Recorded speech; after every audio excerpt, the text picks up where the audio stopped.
The secret to affording a home and getting the best possible interest rate lies within your credit score. But what makes up the credit score?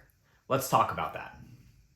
Your credit score is a complicated algorithm of data collected over your entire lifetime as a credit user. So this includes credit cards, inquiries on credit cards or loans, a car loan, a home loan, and various other things that get all merged together and shoot out a number that companies like a lender are going to use to help figure out if you are a good person to lend money to. But let's talk about what makes up that algorithm.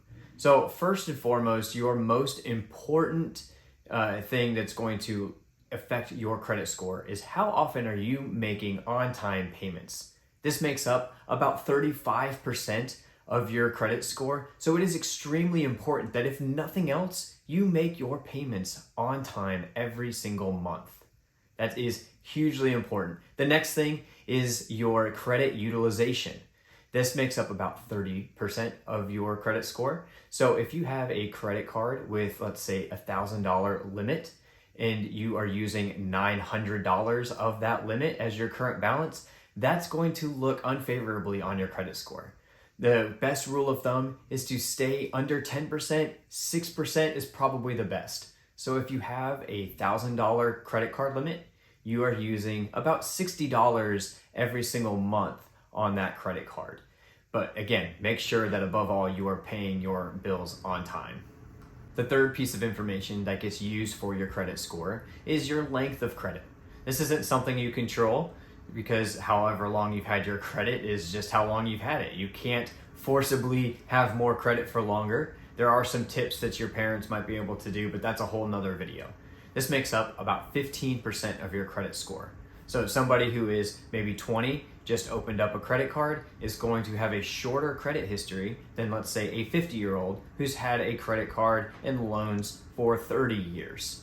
And again, those all go back to making on-time payments. The longer you've been making on-time payments, the better your credit score is going to look. The next two things are roughly about 10%, one being the types of accounts. So it's good to have a diverse credit portfolio.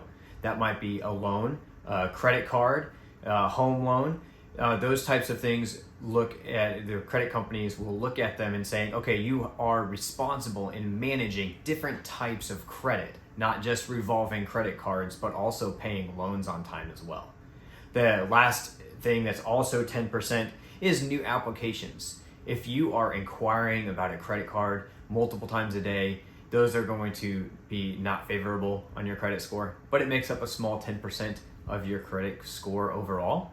And eventually those drop off in about 2 years. So if you have a period where you're trying to shop around for some things, or maybe you just bought a house and you are going to like Home Depot or Best Buy and getting some credit things on a credit card, if you are applying for those credit cards, that doesn't look great, but it knocks off in 2 years. So you can just be patient and those will eventually fall off. The important thing is that you're not applying,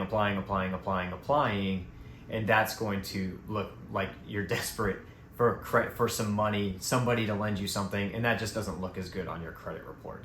So those are the things that make up the credit score. But how do you figure out what your credit score is, and who are the people responsible for figuring out what your credit score is?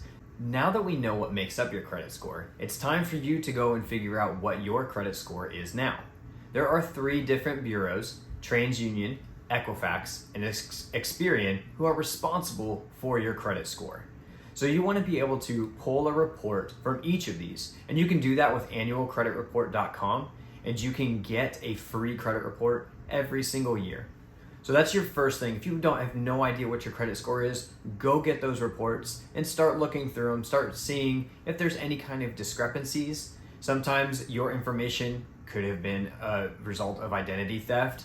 It could have been mistyped in somewhere and causes some problems. So you want to go through your credit score or your credit report carefully, kind of go over it with a fine-tooth comb to figure out if there's anything wrong, and then contact that credit bureau and get the information corrected. Say, hey, this wasn't me who got this card, or I closed this account, which I would not recommend doing. Just pay it down and just let it sit and use it every so often. We'll talk about that in another video with good behaviors. But look at those things that are going to be wrong, because that might be a really quick, simple way to maybe give your credit score a little bit of a boost when it comes time for applying for a mortgage. You also want to look at maybe some big problem areas that you might have. Maybe you're unaware of a debt or a collection that's sitting out there that you need to deal with. Those are important things to figure out once you start getting responsible with your credit as you're planning on buying a home. So in the next video, I'm going to talk about some good behaviors and some things that you can do to help boost your credit score a little bit more in depth. If you found this video helpful or you need to help somebody else with their credit score, you think it's important, then share this video, give it a like, subscribe to my channel. We talk about all things home buying, home ownership, and mortgages. Thanks for watching.